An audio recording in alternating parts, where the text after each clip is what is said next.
পনির পাসিন্দা আমরা কোনো না কোনো সময় কোনো অনুষ্ঠান বা গেট টুগেদারে খেয়ে থাকি। তো সেটা চলুন বাড়িতেই বানিয়ে নিই। তার জন্য ধনে পাতা, পুদিনা পাতা, তেঁতুল, মৌরি, জোয়ান, সস, একটুখানি ছাতু, নুন, বিট নুন আর একটুখানি মিষ্টি গুঁড়ো করে আমি এর মধ্যে দিয়েছি। আপনারা চাইলে সব কিছু একসাথে বেটে নিতে পারেন। আমি এখানে আলাদা আলাদা করে দিয়েছি আপনাদের দেখানোর সুবিধার জন্য।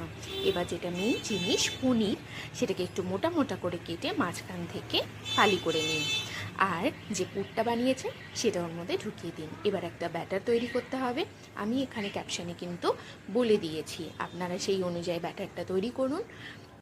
ব্যাটারটা কিন্তু ঘন করবেন, আর আমি বাড়িতে ভেজেছি বলেই অল্প তেল দিয়েছি, আপনারা ডুবো তেলেও ভাজতে পারেন। এবার এপিট ওপিট করে একটু লাল লাল করে ফ্রাই করেই পরিবেশন করুন পনির পাসিন্দা। খেতে কিন্তু দুর্দান্ত হয়, আপনারা একবার অবশ্যই ট্রাই করবেন।